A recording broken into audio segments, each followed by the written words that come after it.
in there Yeah. sometimes. Can't help it. No, dude, I totally get that. I don't know if I have that approach, but I understand it, you know? Right. Yeah, that's awesome. Maybe I do well to have a little bit more of that approach. Hey, I mean, again, I don't You know never that know. it's the healthy way to go about it, but it helps with some drive and some, some of the cutthroat motivation that we unfortunately kind of need in this business because it's extremely competitive. Yeah, it's very competitive. Not as competitive as score mixing, apparently, but Yeah. quite competitive. Yeah. Yeah. Amazing. Well, Shachar, this has been so fun. Thanks so I just much, want man. to, as it's getting quite long, I'd love to wrap, but I always ask everybody this question on the show, so I'm going to ask you as well. And maybe you know that this question is coming also, but yes, just looking back on your journey, was there something that you did or didn't do that you'd want to impart on your earlier self, or maybe on somebody who's kind of up and coming right now? Right. What would be that one piece of advice of like, keep at it or don't do it?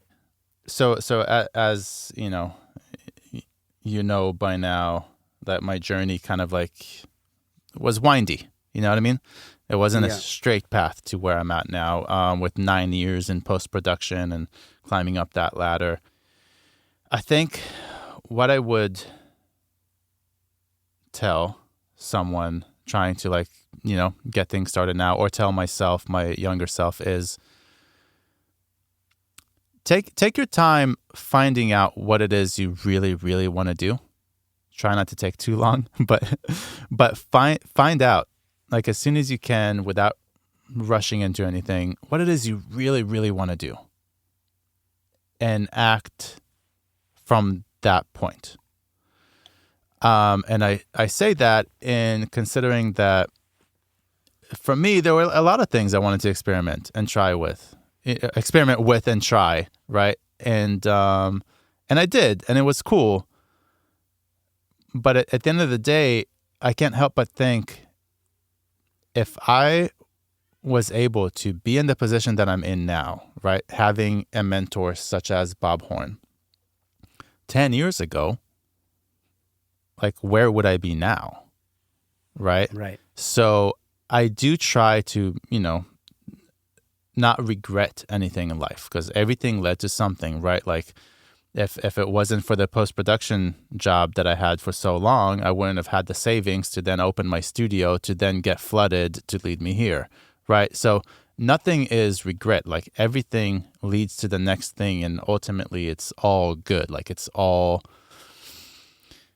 like, it's, if you want it to be, then it's all meant to be, or is all planned by a higher power. If you choose, you can interpret it as destiny, should you choose. Exactly.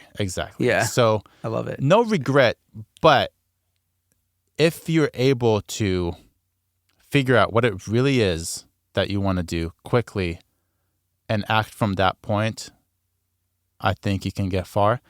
And sort of like a part B of that is, I, like many people, like most people these days, relied a lot on the internet, on YouTube, right? To teach me about mixing, or mix with the masters if you watch it and not actually go there, or any of those. Now, that's all like an incredible information, right? Like an infinite source of knowledge about our industry, which is great. It's really, really good.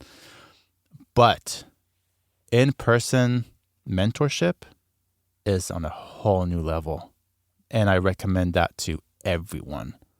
If you think you can learn everything from the internet and then experiment and grow your clientele, sure, chances are you can, and I did that for a while. But man, like what I'm experiencing here, I've been experiencing the last year and a half. It fast tracks all of that by so much. So I highly, highly recommend finding who you want your mentor to be. And for that, you need to figure out exactly what you want to be. Do you want to be a producer? Do you want to be a tracking engineer? Do you want to be a mixer? Do you want to be a mastering engineer? Experiment quickly, like kind of find what it is. Find your mentor. Find your mentor, reach out to them, maybe even several of them, and it's going to be so much more valuable and so much quicker than learning everything online. Wow. Yeah. I totally resonate with that. And I wish I've had more. I've had some mentors, but not obviously not on the level that you've had. Is there like any advice that you could impart on people of like, I don't know, I guess maybe you've already spelled it all out, right? Like people are approachable. Like you got to just send those emails, right? Like, is there anything beyond that you could maybe advise people in terms of like finding a mentor? Maybe find out, like put yourself in their shoes. How could they utilize you the best? Because we all have many skills, right? Like, but if you're a great painter, a mastering engineer doesn't need to know that to be your mentor, right? Like find out what it is they really need you for and approach them from that standpoint.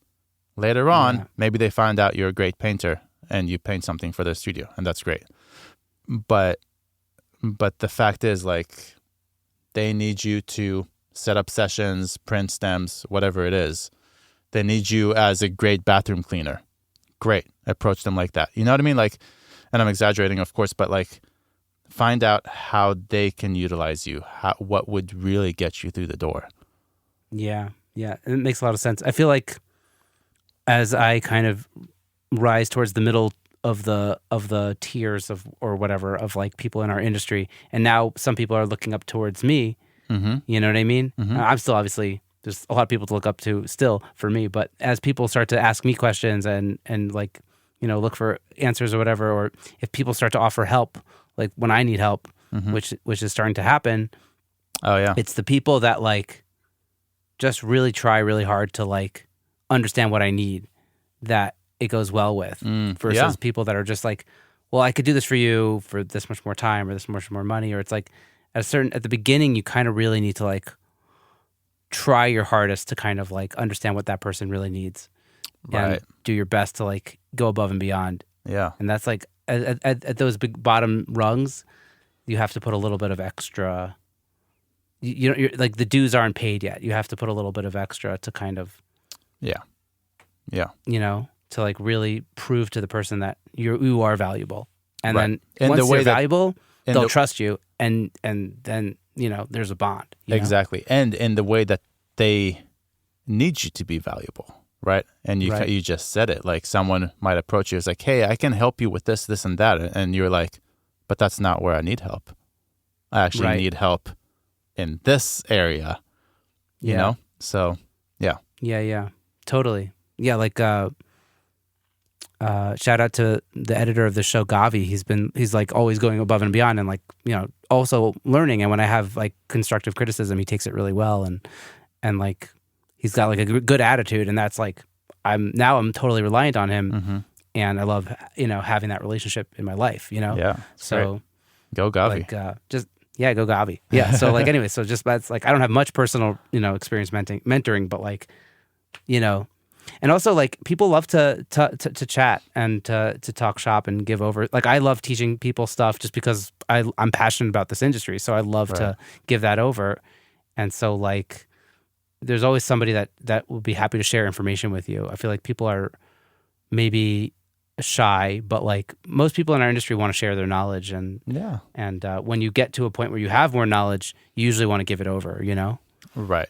And like you said, sometimes it's just fun chatting about that stuff. Like we're all passionate about it. So it's just like fun talking about it. Yeah, absolutely. Yeah. And that's why it's so fun to have a podcast. Yeah, so, man. This has been so much fun.